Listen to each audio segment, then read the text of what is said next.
आज हम देख रहे हैं क्लास 10th की मैथ की जो फॉर्मूला है। चैप्टर सबसे फर्स्ट वाला देखेंगे हम रियल नंबर्स का, यानी कि इन्हीं में वास्तविक संख्याएं। ये वाला जो फॉर्मेट आपका है, ये वाला फॉर्मेट, ये मैं आपको बाद में समझाता हूँ, इसे मैं आपको बाद में बताऊंगा, वैसे ये इंपॉर्टेंट है नहीं। मेन समझते हैं हम यहाँ से।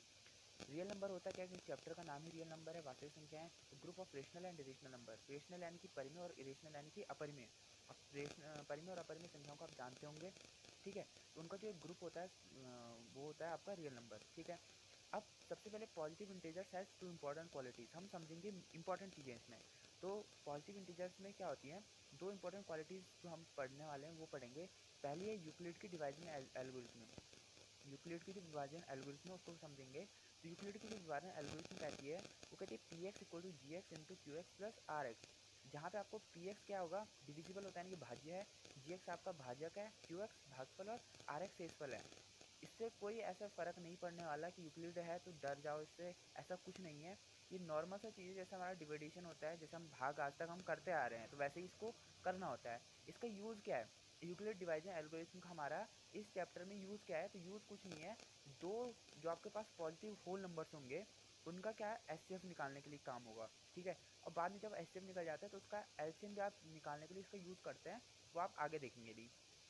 सेकंड जो आपके पास चीज़ है वह फंडामेंटल थ्योरम ऑफ एरिथमेटिक, यानी कि अंकगणित की आधारभूत प्रमेय। दो चीज़ें हैं इंपॉर्टेंट, एल्गोरिथम यूक्लिड के एल्गोरिथम और आधारभूत प्रमेय अंकगणित की। इसमें क्या है कि P X equal to Q X into G Y. अब यहाँ पे पी एक्स क्या है, पी एक्स एक कंपोजिट नंबर है, यानी कि भाज्य संख्या।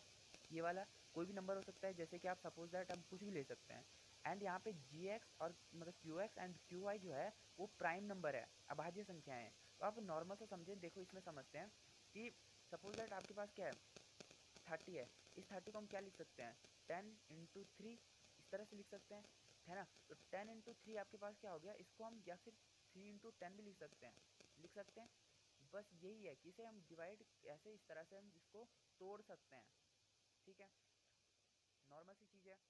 अब एक अदर इम्पॉर्टेंट थ्योरम है, अगर if A square equal to P, समझना एक जो अदर इम्पॉर्टेंट थ्योरम है, अगर आपका ए स्क्वायर पी से डिवाइड है तो आपका ए भी पी से डिवाइड होगा।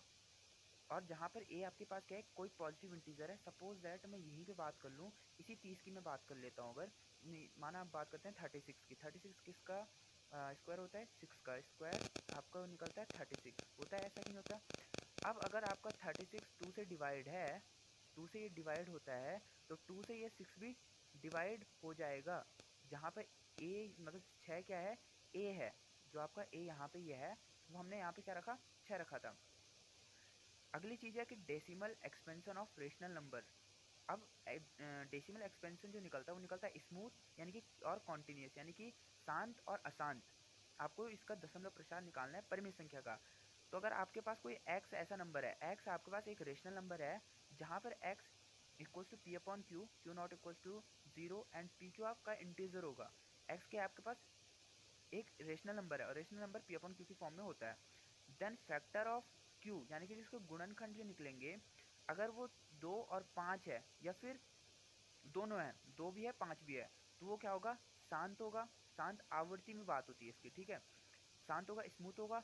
और अगर none of the first condition यानी कि फर्स्ट कंडीशन में 2 5 और दोनों है, अगर इनमें से कोई भी नहीं है, मतलब 2 भी नहीं है 5 भी नहीं है और दोनों भी नहीं है, तो क्या होगा, कॉन्टिन्यूस यानी कि अशांत आवृत्ति होगी, ठीक है। अगली चीज़ देखना कि if you have HCF of 2 number, अगर आपके पास 2 नंबर का क्या है एचसीएफ है, मतलब आपके पास 2 नंबर कोई थे, उनका आपके पास एचसीएफ दिया हुआ है, then you can find LCM factor of 2 number, ठीक है। अब देखो कैसे होगा, अगर आपके पास क्या दिया हुआ है, हैव एचसीएफ और दिया हुआ 2 नंबर का, तो आप एलसीएम निकाल सकते हो बिना फैक्टर वाले मेथड से और डिवाइडेशन वाले मेथड से। कैसे, फैक्टर ऑफ 2 मेथड यानी कि 2 ये वाला है, मेन ये है, ठीक है। मतलब दो संख्याओं का गुणनफल बराबर एचसीएफ इंटू एलसीएम, एचसीएफ और एलसीएम का गुणा फैक्टर ऑफ 2 नंबर। ये वो हमारा फर्स्ट चैप्टर के इंपॉर्टेंट फॉर्मूलाज, इन चीज़ को कर लेना, ठीक है। बाकी मिलते हैं अगले वीडियोस में। Thank you so much.